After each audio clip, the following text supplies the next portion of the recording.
Jeremiah chapter 30 verse 17, "For I will restore thee."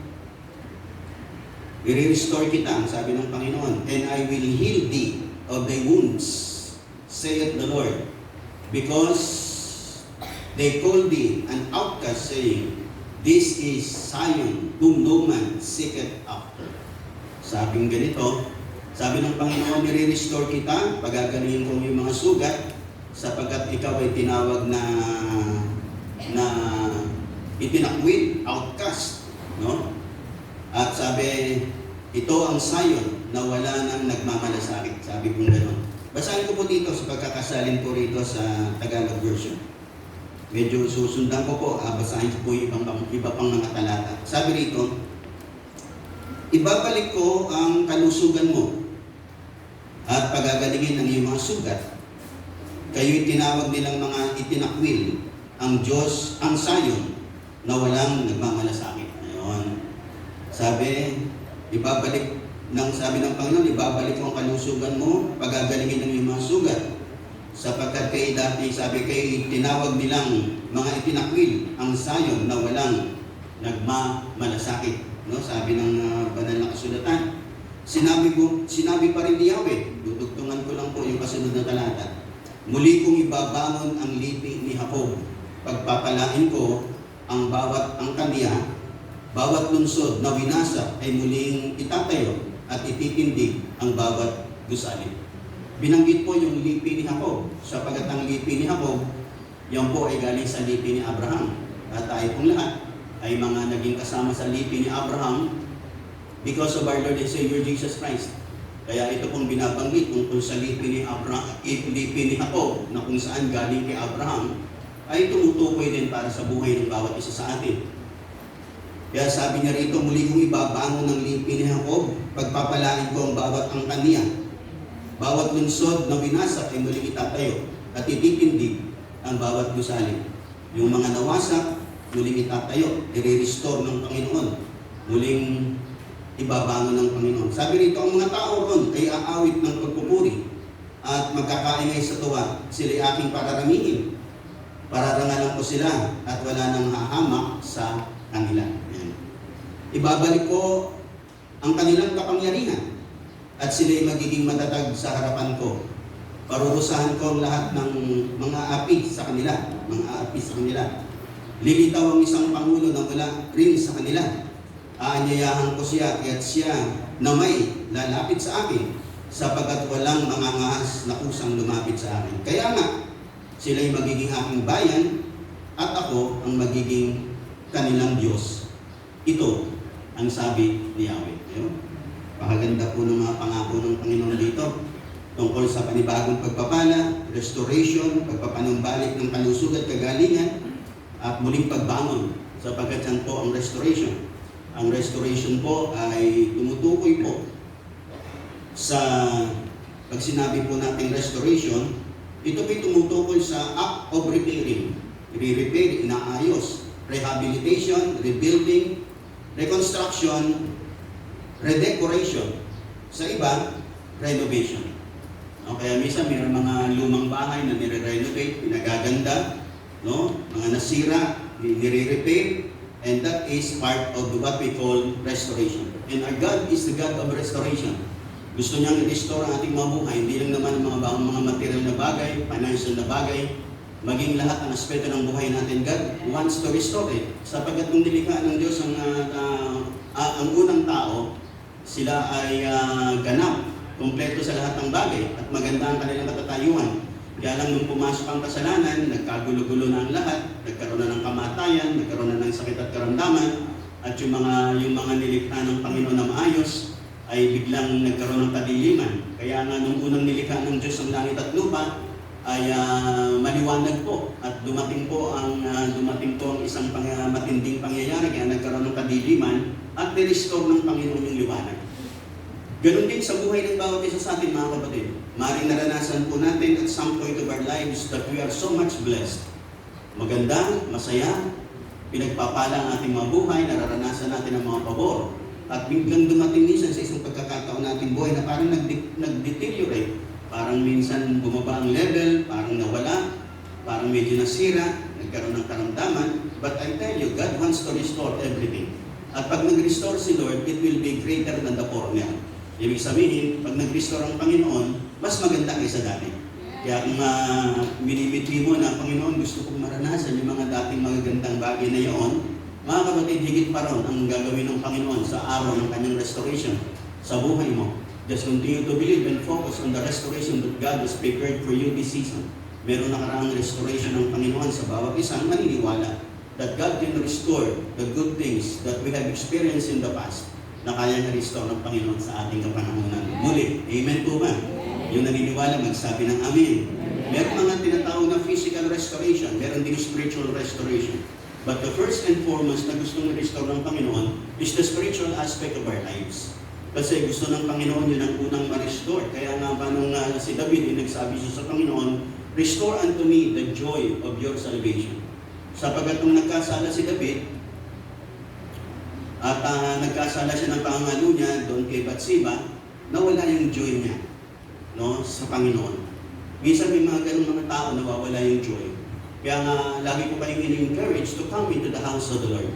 Kasi ang gawain po ng Diyos hindi mawawala. Pero yung joy sa ating puso, minsan inaagaw po ng kaawayan. Inaabala tayo ng kaaway, dinidistract tayo ng kaaway.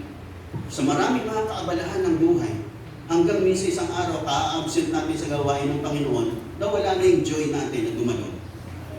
Kaya nga, pagpunta mo sa gawain ng Panginoon, meron ako mga ganyang naging karanasan noon. Sabi niya, tagal niyang nawala sa gawain ng Diyos. At nagsimula after more than a year, tapos bumalik siya. Sabi niya, hindi ko naman dama ang joy na dumalo ng gawain ng Diyos. Pero mga kapatid, isolated case lang yun. Pero huwag nating hayaan yun. No, minsan yung sabi ko nga sa inyo, pinakamahirap na kalagayan po ng buhay Kristiyano. Yung bang hindi ka na dumadalo sa gawain ng Diyos, tapos feel mo, kumpletong-kumpleto ka. Feel mo, parang ang saya-saya mo, na hindi ka na wala ka na sa gawain ng Panginoon. That is a big deception of the enemy. Yan po yung napakalaking pandaraya ng kaaway sa buhay mo. Na ma-feel mo na, ay, saya-saya ko, ang laya-laya ko na ngayon, ang ganda-ganda na ng buhay ko, simula nang hindi na ako dumadalo, ganda na. Mga kapatid, you are being deceived by the enemy. Wala pang magandang buhay apart from the Lord. Wala pang magandang buhay apart from the Lord. Maaaring sa simula, maganda yan. But later on, makikita mo, papangit na ng papangit. Nakikinig po ba kayong lahat?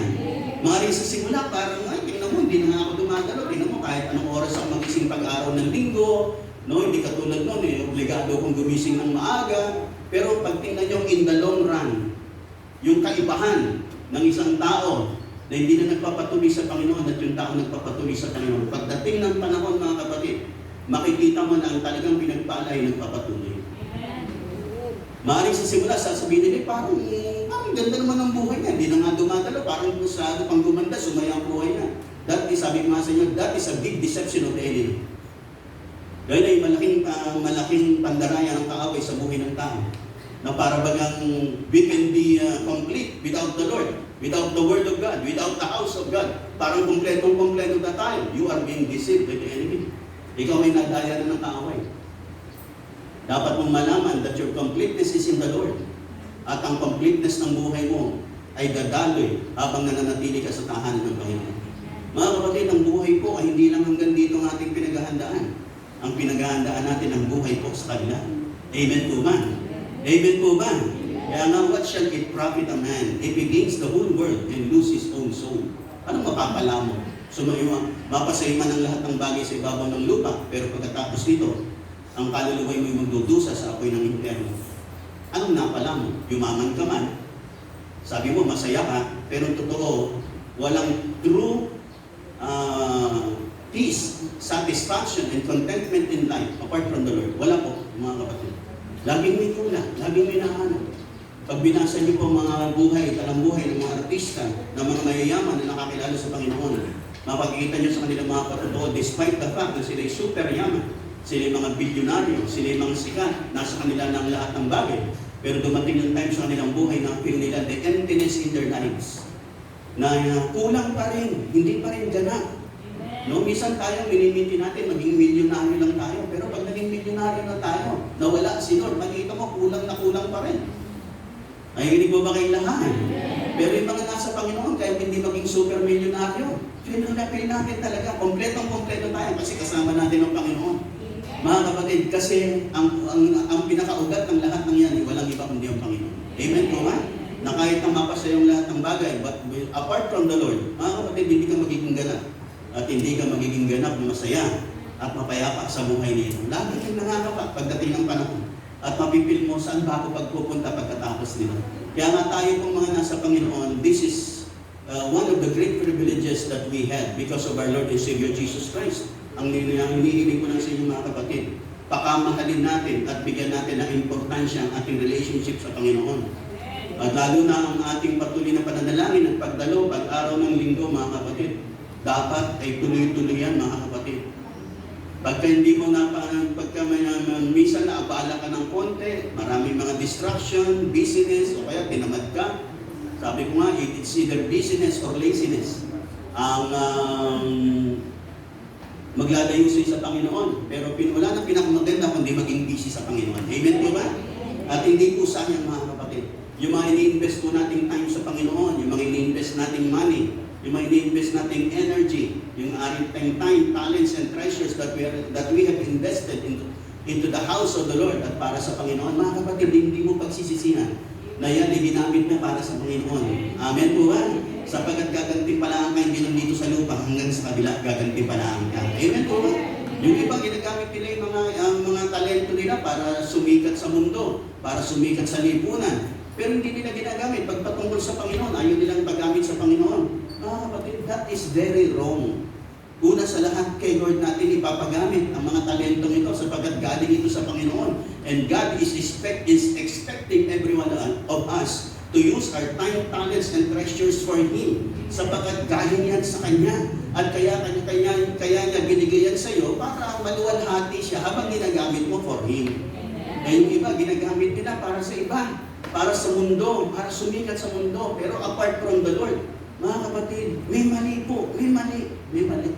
Itama po natin mga kapatid. Hindi naman po si Lord Killjoy na ayaw niya tayong sumikat, ayaw niya tayong umangat. Hindi po ganoon ang Panginoon. Unahin mo lang siya, siya mag-aangat sa iyo. Amen po ba?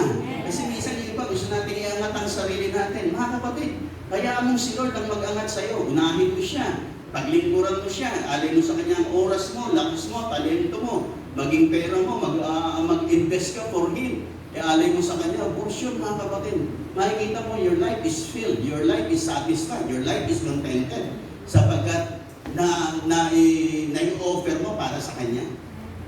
Are you listening? Nakikinig po ba kayong lahat? Itong buhay mga kapatid. Huwag po natin hayaan ma-distract po tayo ng kaaway at ilayo tayo. Kaya minsan nawawala po yung joy, nawawala yung ningas, apoy ng marami dahil nakalimutan nila. Minsan nung sila ay nangailangan pa, lagi silang nandyan, naglilingkod sa Panginoon. Pagkatapos nung sila ay umunlad na, naging professional na, yumaman na, nagkaroon na ng magandang negosyo, wala na sila sa gawain ng Panginoon. Akala nila magiging masaya na ako kasi maunlad na ako, mayaman na ako, nasa akin ang lahat, may mag-aaral na akong sasakyan, may mag-aaral na akong bahay, ang pamilya ko, ayos naman, ayos ang mga anak ko. Kaya okay na to, hindi ko na kinakailangan yan. Mga kapatid, mali po. Pag hindi tama po ang pundasyon, mga kapatid, guguho. Kahit na sabihin mo, nagtayo ka na napakagandang gusali, napakagandang bahay, napakaganda, napakaringal, ang ganda-ganda, pero yung pundasyon naman hindi maayos, isang lindol yan, guguho yan.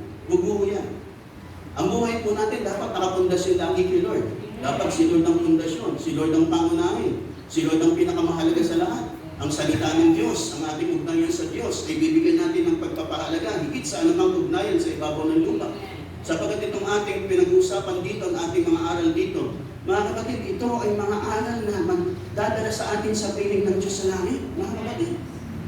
Yung iba nagpapakadalubasan silang maging doktor, maging abogado, maging ingenyero. Pero mga kapatid, hanggang lupa lang yan. Pag hindi mo na-ikunik ang buhay mo sa Panginoon, oo, maaaring umulad ka, yumaman ka, true that. Pero hanggang dito lang, pagkatapos, sa kabila, wala na. Magdudulsa ka na sa apoy ng impyerno. Wala pong masama maging doktor, abogado, ingenyero, guro. Wala pong masama. Pero kinakailangan mo si Lord. Kinakailangan si Lord ang pundasyon. Kinakailangan si Lord ang pangunahin. Kinakailangan kay Lord muna. Nakapundasyon ang lahat ng yan. And you must come to realize na Lord, without you, hindi po ako magiging ganap ng matagumpay sa buhay na ito. Sapagkat ang kaaway, nag-o-offer din ng tagumpay sa buhay nito, mga kapatid. O-offeran ka rin ng kaaway. Bibigyan ka rin niya ng tagumpay. No? Hindi ka niya atakihin kasi nandun ka naman sa kanya. No? Kaya minsan yung iba sabi, bakit? Nung ako'y nagpakatotoo sa Panginoon, parang dumami yung problema ko. Buti pang wala ako kay Lord, parang wala akong problema. Eh kasi yung mga nakay Lord, yun ang inaatake ng kaaway. Gusto mong hatake ng kaaway palayo kay Lord. Pero yung wala kay Lord, hindi mo na kinakilatakin yung kaaway. Nasa kamay ka na ng kaaway. Nakikinig pa po ba kayong lahat? Nakikinig pa po ba kayong lahat? Pero mga kapatid, tulad ng lagi kong binabanggit sa inyo, ulit-ulitin ko, pag nasa Panginoon ka, parang sa simula, parang humirap, parang kumipit ang mga dinadaanan mo, parang mayroong mga bagay na dapat kang iwasan, no? Pero mga kapatid, okay lang po yan. Okay lang po yan. Sapagkat sa dako paroon, maganda na ng maganda yan. No? Pahusay na ng pahusay yan, pabuti na ng pabuti ang mga araw pang mga darating sa buhay mo. Yung sa kaaway naman, pag ikaw ay nananatili sa kaaway, parang masaya, parang walang bawal, pwede kong gawin ang lahat ng gusto ko, walang magbabawal sa akin. Kung gusto ko magdroga, kung gusto ko magbabae, gusto ko magsuga, walang bawal. Parang ang saya-saya mo, parang ang laya-laya mo. Pero pag dako pa roon, nakikita mo, yung buhay mo, palungkot na ng palungkot, punong-puno na ng mga kalungkutan, mga problema, confusions, hanggang wala ka ng direksyon sa buhay mo. Ganun ang kaaway, mga kapatid. Kaya wag po tayong kakagat sa kaaway, sa Panginoon. Maaaring sa simula, may konting mga challenges, struggles, testings, trials of life. Pero sige lang, tuloy lang. Isang lalo na sa mga nagsisimula, talagang dadaan tayo sa mga pag-uusig. Minsan uusig-usigin tayo, mukhang masyado ka ng banal kayo, baka lumampas ka na sa langit niya. O ikaw, magpapastor kasi kayo, pastor na kung tao to. Papastor na to, yan.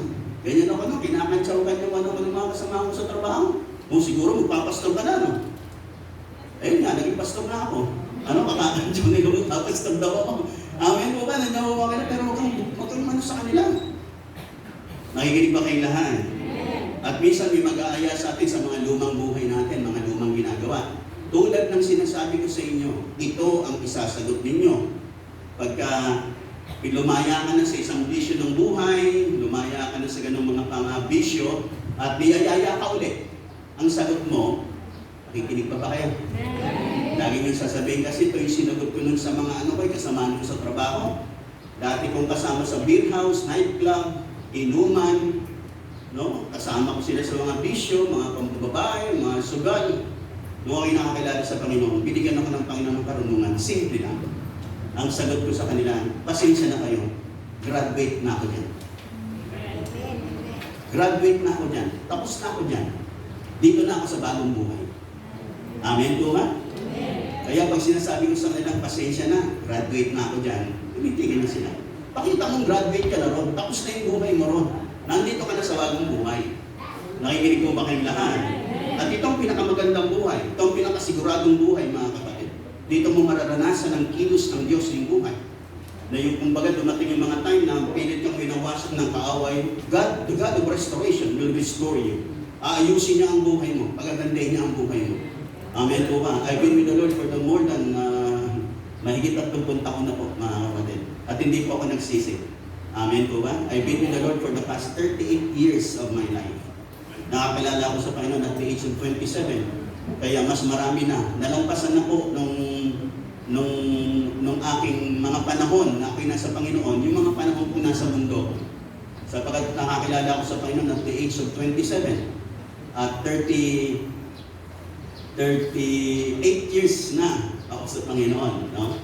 At kaya 65, kasi 66 ko lang. Ayan. Kaya po wala nang pinakamaganda kundi yung buhay sa Panginoon. Hindi mo na pwedeng ipagpalit. Kung sasabihin mo mas maganda yung nakaraan, kapatid, hindi mo alam ang sinasabi mo. Hindi mo alam yung sinasabi mo. Wala nang pinakamaganda kundi yung nasa Panginoon ka. Sapagkat sigurado po ang ating mga hakbang dito. Makinig ka lang. Sa puso mo mga aral na ating binibigyan ng pansin. At nakaaral mo ito, I tell you, pabuti ka ng pabuti. No, maaaring minsan may mga trials pa rin, may mga problema pa rin. But I tell you, lalampasan mo lahat yan. At dadaling ka ni Lord to the best days of your life. Kaya from good to better to best and excellent days of our lives ang pagdadalan po sa atin ng Panginoon. Amen po ba? Kaya ako po, hindi na po ako bumitaw sa Panginoon. Hindi ko naman sinasabing wala nang problema, simula nun, meron pa rin. Meron pa rin mga challenges. Meron pa rin mga time, nagtatanong sa Panginoon, Panginoon, mangyayari po ba? Totoo po ba? May mga ganun pa rin, mga kapatid. Pero mga kapatid, ang pinakamahalaga, huwag lalayo kay Lord. Huwag tatalikod sa Panginoon. Amen po ba? Malalampasan mo yan. Nakikinig po ba kayong lahat? Sapagat nasa kamay ka ng Diyos na buhay at i-restore niya mga bagay sa buhay mo. Kung mayroong mga kinakailangan i-repair, kinakailangan ng rehabilitation, rebuilding, reconstruction, and redecoration or renovation of your life, God will do it for you. So because God, our God is the God of restoration. I-restore niya ang mga larangan ng buhay natin. Mas pagagandahin niya kaysa dati. At mas pauundarin niya pa kaysa dati. Si Job, na dumating sa maraming mga pagsubok ng kanyang buhay. Nagkasakit-sakit siya, namatay mga anak niya, namatay lahat ng mga hayupan niya. Sabi ng kanyang asawa, grabe na nangyari sa iyo, hindi ko ba isusumpa ang Diyos mo? Grabe na yan nangyari sa iyo ganyan. Pero sabi ni Job, lahat ng galing kay Lord. No? Sabi, galing kay Lord, kinuha ng Panginoon, purihin ng Diyos. Nandiyan po ba kayong lahat? Nandiyan po ba kayong lahat? At si Job, nung sa later part ng kanyang aklat, sabi ng Bible, ibinalik ng Panginoon, dinoble lahat ng Panginoon. Nung nag-restore ang Diyos at dumaloy at gumawa na ng restoration si Lord sa buhay ni Job, lahat ng nawala sa kanya, dinoble po ng Panginoon. Nakikinig pa po ba kayong lahat? Pag nag-restore si Lord sa buhay natin, dodoblihin niya, mas maganda kaysa dati. Pag ni-renovate natin ang ating bahay, dapat mas maganda kaysa dati. Pag tayo po ay binigyan ni Lord ng panibagong pagpapala, mas maganda kaysa dati. Sapagat that is part of the restoration that God will do in your life. No? Kaya kung may mga dumadaan tayo sa mga masalimot na larangan ng buhay, parang mahirap, parang may nasira, parang may nawala, ininakaw ang kaaway, mga kapatid, si Lord ang magpapalit. Si Lord ang magsasaulit. Si Lord ang magre-restore. Amen po ba? At tulad ng lagi kong binabanggit, hindi po ibabalik ng kaaway. As for me, kasi sa Bible po kasi sabi yung mga nagnakaw, papapalitan sa kanila. Pero ang magnanakaw na si Satanas, hindi po ibabalik. Ako po, yun ang paniniwala ko. Naniniwala ko si Lord ang magbabalik. Amen po ba? Si Lord ang magre-restore. Si Lord ang magsasaulit. Ninakaw ng kaaway, paano kung nagastos na? Hindi na niya may babalik. Pero si Lord babalikan. Nakikinig pa po ba kayo lahat? Amen po ba? Yan po ang Diyos na nagre-restore sa ating mga buhay. At gusto niyang i-restore ang buhay ng bawat isa sa atin. Babasa ko po mga ilang mga talata, mga kapatid, tungkol sa mga talata tungkol sa restoration. Dito po, isang paboritong verse with regards to the restoration of the Lord ay dito po sa aklat ni Joel. Kaya si Joel, may aklat yan. Okay. Hanapin ko lang si Joel. Nandiyan ba si Joel sa ano? Okay. Okay.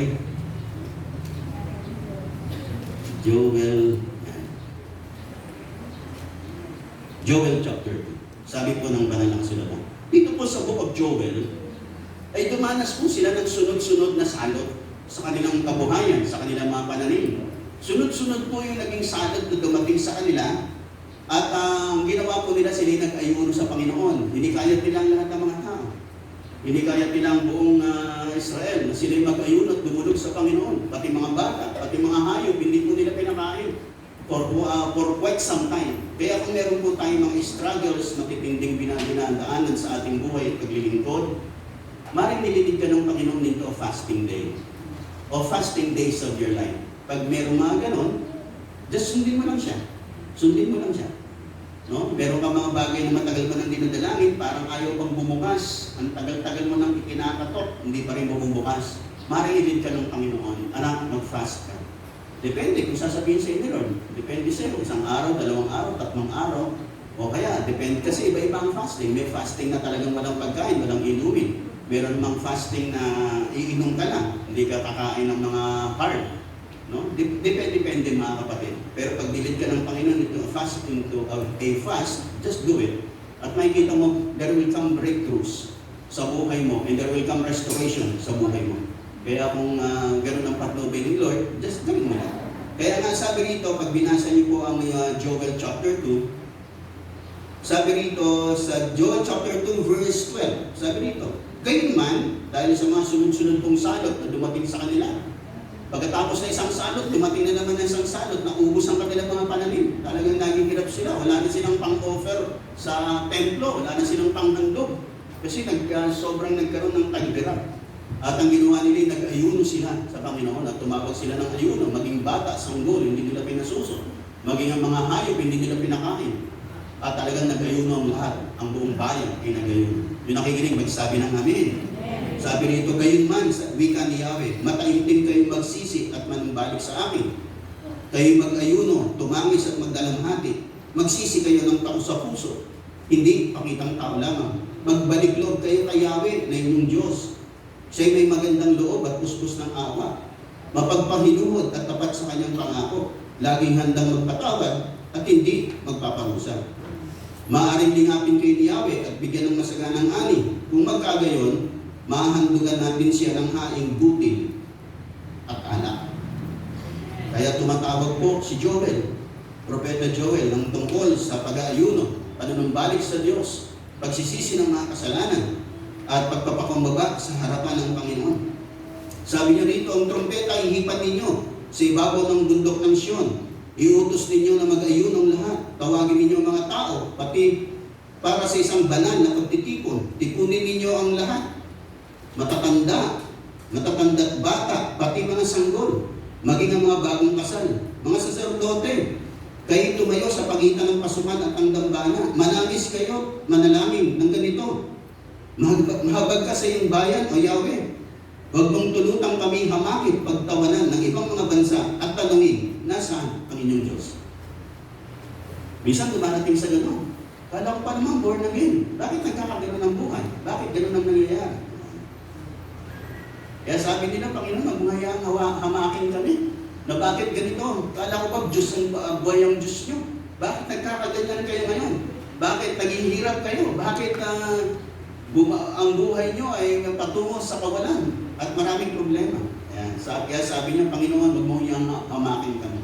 Minsan dumarating tayo sa mga ganung punto, mga kapatid. Pero I tell you, hindi po yun ang mahabang panahon. Dadaan lang po tayo. Panandalian lamang po. Makikinig po ba kayong lahat? Lalo na po pag meron tayong mga seasons na talagang matitindi ang mga dinadaanan natin. Ang laging magiging tanong natin, Lord, ano po ang gagawin mo? Maring sasabihin sa inyo ng pera, patawarin mo na yung kaaway mo. Patawarin mo na yung biyanan mo. O kaya maring sabihin sa inyo ng Panginoon, magpuri ka lang anak. O kaya maring sabihin sa inyo, Lord, mag-ayuno. Depende mga kapatid. Nakikinig po ba kayong lahat? Depende po. Kapag meron po tayong mga dinadaanan, just ask of the Lord. Lord, ano ba ang gagawin ko? Ano po ba ang dapat kong gawin? Ganun lang po mga kapatid. At makikita po ninyo, ang Diyos ay masagana pong nagbibigay ng patnubay. Lahat na nakikinig magsabi ng Amen. Kaya dito po sa pangyayari po sa panahon ni Joel at ng bayang Israel, ang tinuro sa kanila ng Diyos ni Lord, mag-ayuno sila, mag-fast sila. At nag-fasting sila. Nakikinig po ba kayong lahat? Kaya sabi po ng banal na kasulatan sa verse 18, ito na po, nagkaroon na ng panibagong kilos ang Diyos. No? Pagkaraan daw po na mga pag-aayunin nila, pagtulog sa Diyos, pagpapanumbalik sa Panginoon, pagsisisi ng mga kasalanan, at paglapit sa isang Diyos na may pagpakumbaba sa kanilang puso. Sabi rito sa verse 18, pagkaraan, ipinamalas ni Yahweh na siya'y nagmamalasakit sa kanyang bayan. Ganito ang kanyang tugon, bibigyan ko kayo ngayon ng butil, alak at langis, upang kayo mabusog. Hindi na kayo aamakin ng ibang bansa. Kaya sabi ng Panginoon ngayon, pagkaraan ng inyong mga ginawang yun, pagtulog nyo sa akin, sabi ngayon, sabi ng banal na kasulatan, sabi ng Panginoon, bibigyan ko kayo ng butil, pagpapalain ko na kayo. Yung nakikinig, magsabi ng Amen. Sabi, upang kayo mabusog, hindi na kayo hamakin ng ibang bansa. Paalisin ko na ang mga nananalakay buhat sa hilaga at itataboy ko sa disyerto. Yung mga salot na dumating sa kanila, yung mga nukton, balang, no? mga uod na kumain sa kanilang mga pananim. Sabi ng Panginoon, palalayasin ko na, paalisin ko na. Sabi, ang pangunahing hanin nila itatabi ko sa dagat na patay, at sa Mediterraneo naman ang nasa hulihan. Aalingaso ang kanilang mga bangkay. Oo, gagawin ko ito dahil sa lahat ng ginawa nila sa inyo. Mga bukirin, huwag kayong matakot. Kayo ay magsaya at lubos na magalak sapagkat napakalaki ng ginawa ni Yahweh para sa inyo. Mga hayop, huwag kayong matakot. Luntian na mga pastulan, mamumunga ng mga punong kahoy, titig na sa bungang igos at ang ubas. Ayan. Magalak kayo mga taga-Sion. Matuwa kayo dahil sa ginawa ni Yahweh sa inyong Diyos. Pinaulan niya sa taglagas at sa taglamig. At tulad ng dati, uulan din sa tagsibol. Mapupuno ng ani ang mga giikan, aagos ang alak at langis sa mga pisaan. Babalik ko ang lahat ng nawala sa inyo. Nang kayo'y pinsalain ng katakot-takot na balang, ako ang nagpadala ng mampong yan laban sa inyo. Magkakaroon kayo ngayon ng saganang pagkain at kayo'y mabubusog. Pupurihin ninyo si Yahweh na inyong Diyos na gumawa ng mga kahangahangang bagay para sa inyo. Hindi na muling kukutsuin pa ang aking bayan. Yan. Mga kapatid, there will come a time of restoration sa buhay natin. Na yung mga panahon na parang nilait tayo, hinamak dahil sa mga maraming mga pagsubok na ating dinaanan. Mga kapatid, just stay put. Manatili ka lang kay Lord. Magtiwala, manalig.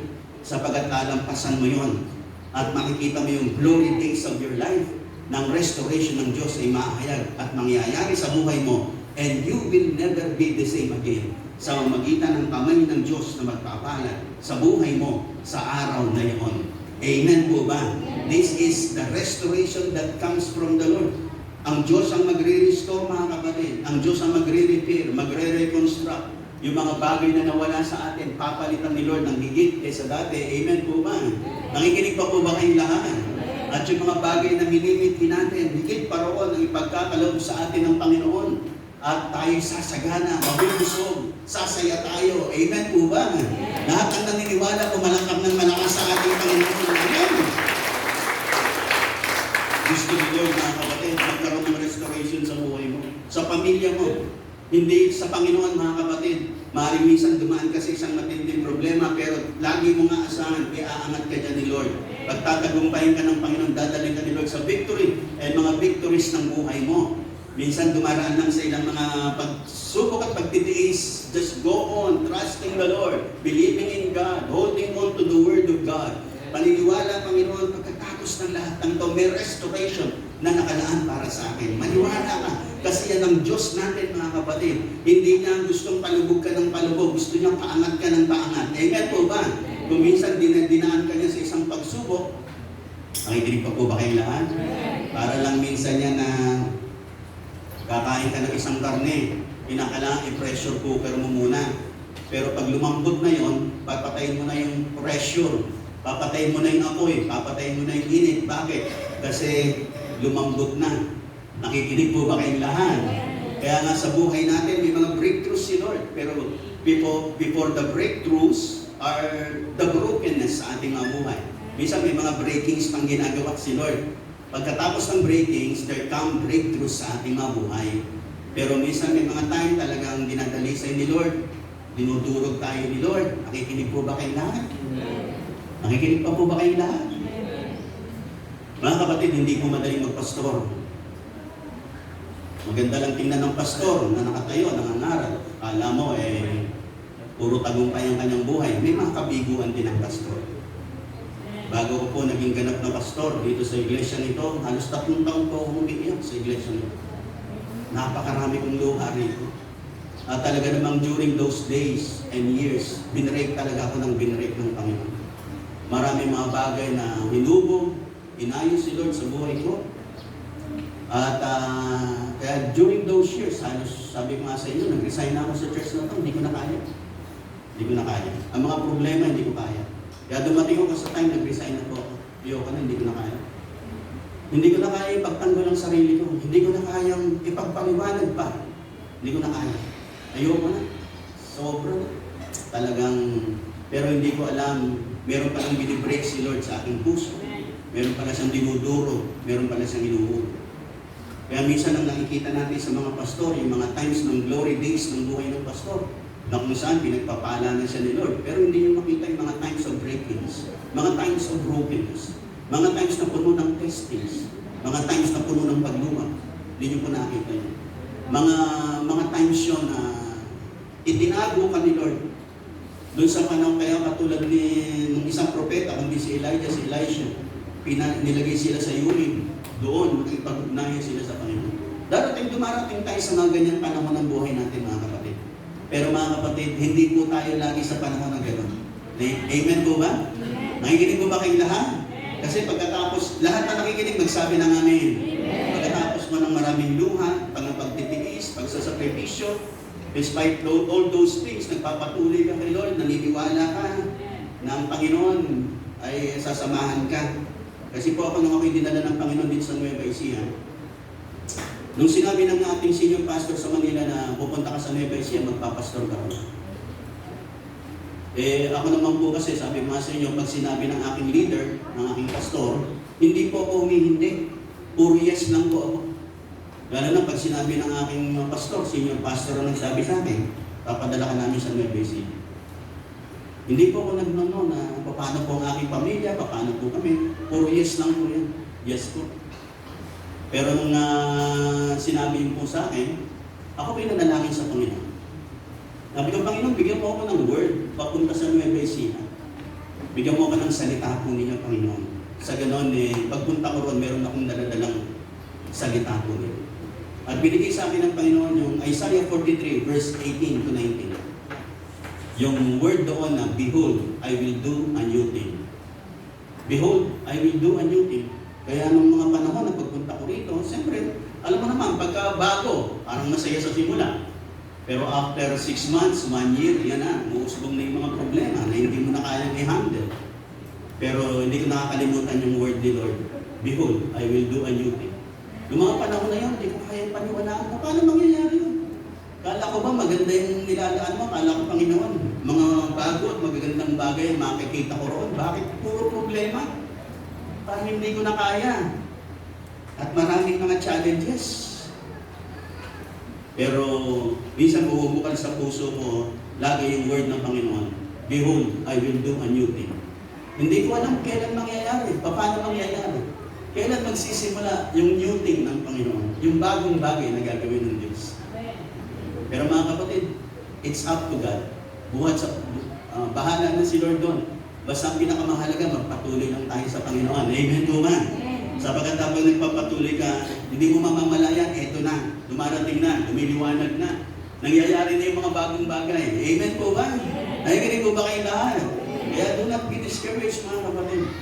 No? At minsan nga, kapag tayo po na pinaglaanan po tayo ni Lord ng mga matataas na kalalagayan at mga maramas at sagana mga biyat at pagpapala, matindi rin po ang ratings niyan. Matindi. Naniniwala po ba kayo? Naniniwala po ba kayo? Tingnan niyo po yung mga, lagi kong example sa inyo, pag-aaral. Pag ikaw ay sa elementary, yung mga test mo, pang elementary lang. Pagka high school ka na, yung test mo pang high school. Pero pagdating mo sa collegiate level, ang test mo, medyo mas matitindi na rin. Mentras mas mataas ang paparoonan mo, mas matataas at yung mga tests and challenges of your life ay medyo mataas din ang level. Kasi, pataas ka na ng pataas into higher level. Nakikinig po ba kayong lahat? Kaya kung dumadaan ka sa mga matitinding test ng buhay, kasi niladaan ka ni Lord to a greater level ng buhay mo, greater heights of your life. Nakikinig po ba kayong lahat?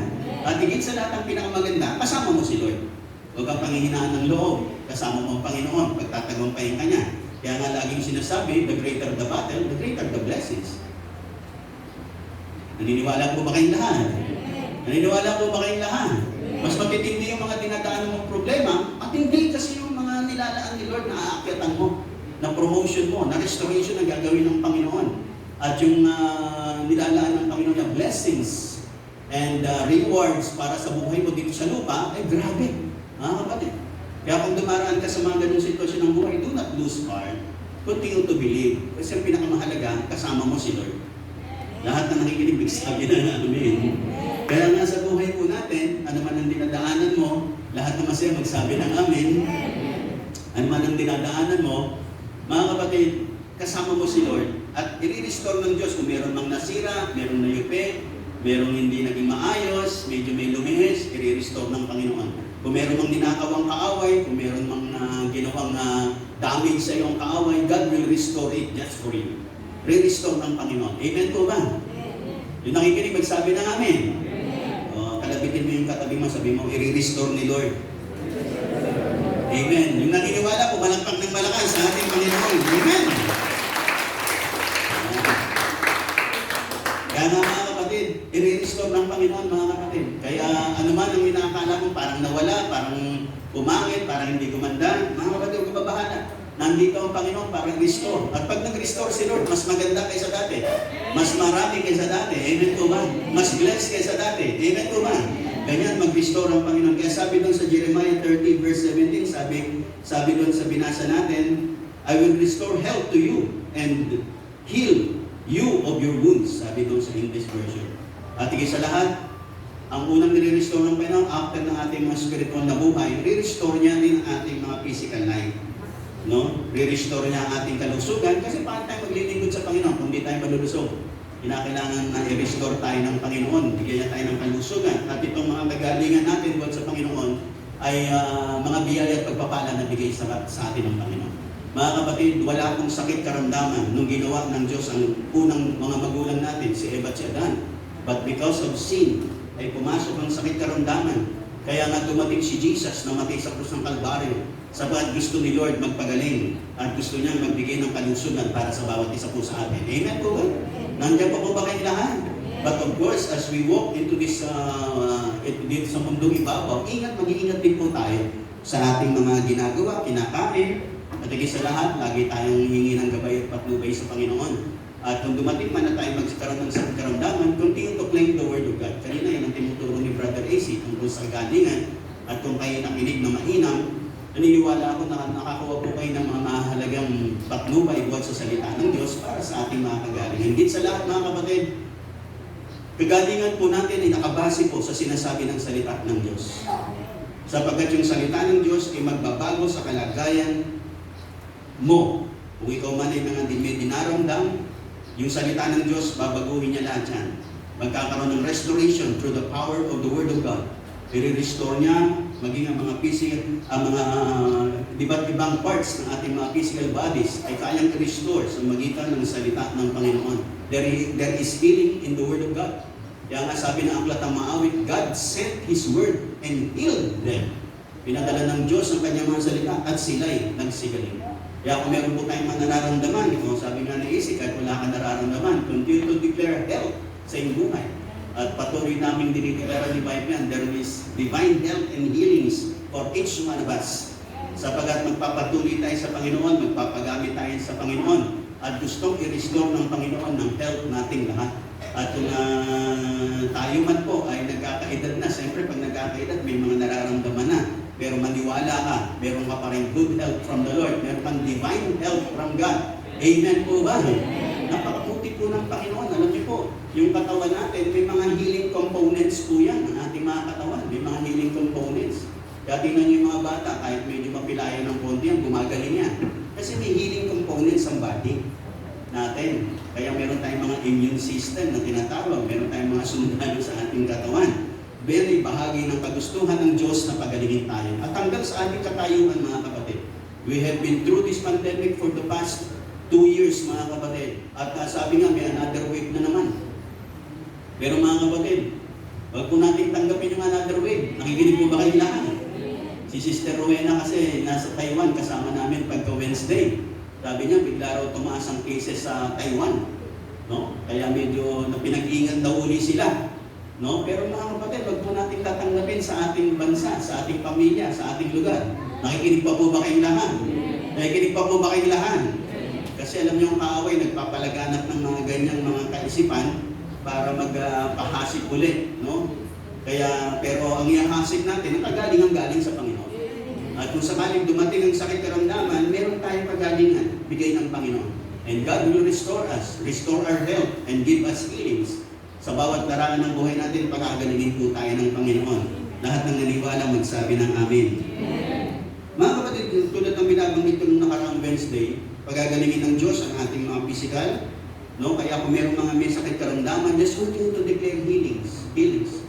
Kahit na minsan parang wala ka nakikitang pagbabago, just continue to declare healings. Lord, sabi niyo sa inyong salita, always remind God of His promises. At si Lord, yung kanyang pangako, hindi niya tatanggihan at hindi niya pahihindihan. Gagawin po niya ang kanyang mga naipangako na. At yan ay pinatunayan, sabi ko nga sa inyo, sa magitan ng ginawa ni Jesus sa krus ng Calvary. By the stripes on the body of the Lord Jesus Christ at the cross of Calvary, we are healed and we were healed. Tayo pong lahat, pinagaling na. Amen po ba? Kaya continue to declare healing upon your life because that is part of your inheritance. Pamana mo yan. Amen po ba? Yung pamana sa ni Lord to restore you and to give you health and to give you healings. Kung sakaling ikaw ay meron ng sakit karamdaman, ay pagagalingin ka ng Panginoon at pinagaling ka na ng Panginoon. Lahat ng masaya, pumalakpak ng malakas sa ating Panginoon. Amen? Amen? Mga kapatid, ano pang i-restore sa atin ng Panginoon? Sabi sa Ruth chapter 4 verse 15, may He be to you a restorer of life and a nourisher of your old age. Sabi po sa aklat ng Ruth, na ang sabi po dito, sa buhay ni Noemi. Babasahin ko po sa Tagalog version. Okay. Lahat ng siya sabi ng amin. Yan ako po sa Tagalog at parang pagkakasaling po dito sa Tagalog version. Joshua, Judges, Ruth chapter 4, verse 15.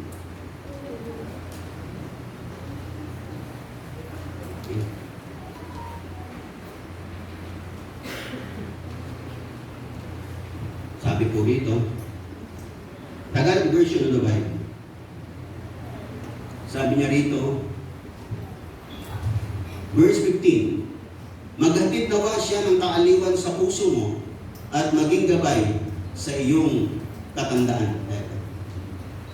Babasahin ko pa yung verse 13. Sabi rito, napangasawa nga ni Boaz si Ruth at inuuwi sa kanyang tahanan. Sa kapanahunan, pinagkalooban sila ni Yahweh ng isang anak na lalaki. Si Noemi ay binati ng kababaihan. Purihin si Yahweh. Binigyan kaniya sa araw nito ng isang apo na kakalinga sa iyo. Maging tanyag nawa sa Israel ang bata. Maghatid nawa siya ng kaaliwan sa puso mo at maging gabay sa iyong katandaan. Ang sabi ng banal na kasulatan, ang mapagmahal mong manugang, sabi rito na anak ng lalaki. Ito kasing si Ruth, tulad ng naikwento ko, si Ruth po ay meron siya po ay manugang ni Noemi. Si Noemi po ay meron siyang asawa at meron siyang dalawang anak at ng ibang bansa sila. Kaya lang, namatay po yung kanyang asawa at namatay din yung dalawang anak niya. Ang natira yung dalawang manugang niya. At yung isang manugang, dahil namatay na naman yung anak ni Noemi, na asawa niya, iniwan na niya rin si Noemi. Pero ang natirang manugang, itong si Ruth. Sabi ni Ruth, sabi ni Noemi kay Ruth, umuwi ka na rin sa inyo sapagkat yung anak ko na asawa mo, namatay na rin. Yun lang ang nag-uugnay, kaya meron tayong kaugnayan dahil doon sa anak ko, namatay na, kaya umuwi ka na. Sabi ni Ruth, hindi ko po kayo iiwanan, sasamahan ko po kayo. At sabi niya, yung magiging bayan nyo, bayan ko na rin. Sabi ni Ruth, yung Diyos nyo, Diyos ko na rin. Sabi ni Ruth kay Noemi. Kaya si Noemi ay umuwi sa bayan Israel na siya hamak na hamak. Kasi kumbaga, sabi ko nga nung nagtuturo ko ng Wednesday, kumbaga sa sobra siyang minala sa buhay. Naging parang kawawa siya. Kahabag-habag. Buhat sa magandang buhay, may asawa at dalawang anak. Umalis sila, pero pagbalik niya, mukhang kawawang-kawawa siya. Pero mga kapatid, ang Diyos ay nag-restore sa buhay nitong si Noemi. Sa mamagitan ng kanyang manugang na si Ruth na hindi humiwalay sa kanya, ginamit ng Diyos ang taong ito para muling i-restore ang buhay ni Noemi buhat sa kakawawang kalagayan, abang-aba, hinahamak. Itong kanyang manugang na sumama sa kanya si Ruth ay pinalugdan ng Diyos at napangasawa niyang isang influential na tao noong panahon na yun. At dahil napangasawa yun ni Ruth, manugang ni Noemi, Kaya nung si Ruth ay nag-bless sa magitan ng kanyang bagong asawa, sapagkat naging balo siya, nung siya ay binless, siyempre dinala niya rin yung kanyang biyanan na maging blessed ang buhay.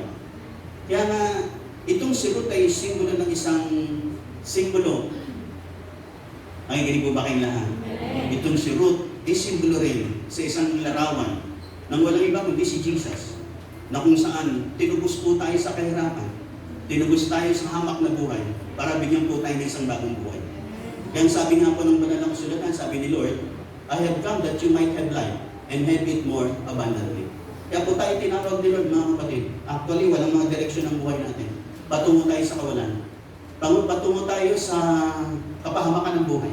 Pero salamat, nung tinawag tayo ng Panginoon, nagpatuloy tayo sa Kanya, nakinig at narito nagpapatuloy sa Kanya. Mga kapatid, God will restore every area of our lives. Pagandahin niya ang buhay mo, pagpapalain ka, at hindi ka magsisisi. Katulad na hindi ako nagsisisi, yan ang lagi kong sinasabi sa mga taong aking nababalinan. Hindi po kayo magsisisi, subukan niyo ang Panginoon. Subukan niyo dumalo, makinig ng salita niyo, hindi kayo magsisisi. Sapagat yung mga bagay na hindi niyo sa kalakalain, ipaparanas sa inyo ng Panginoon. Hindi ko naman sinasabi sa isang iglang, bagong-bago lahat. Pero unti-unti, makikita niyo how the Lord will help you. At tutulungan ka niya para umayos, gumanda, at lalo pang gumanda ang buhay mo. Maging masaya, maging pinagpala, maging mapayapa, at matagumpay sa buhay nito. Amen po man?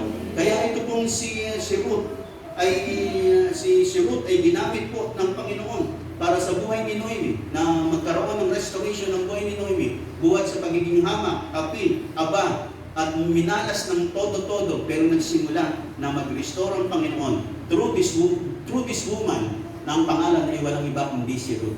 Tayo mga kapatid, merong Ruth na katulad ni Ruth, walang iba kundi si Jesus. Amen po ba?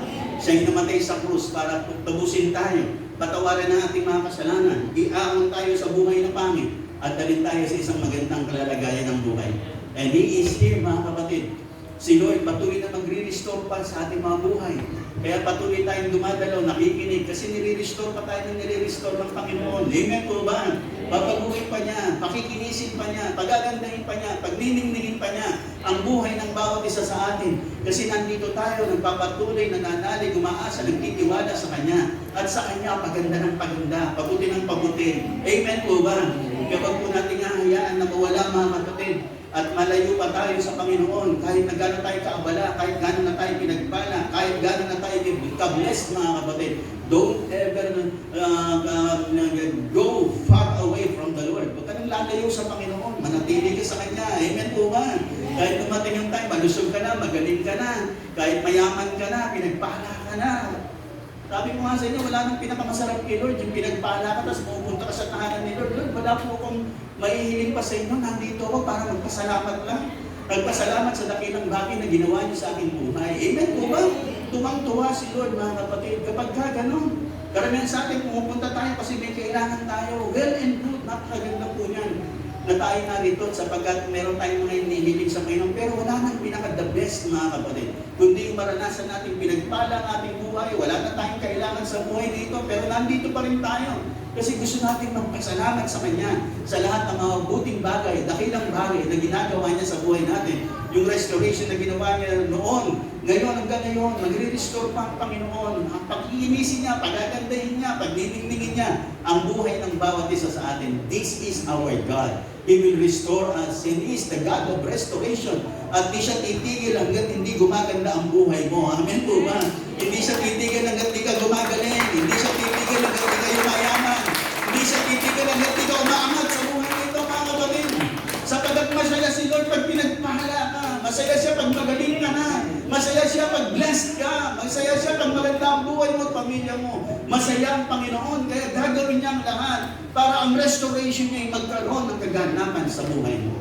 Mga kapatid, this is the day for you that the restoration of God will happen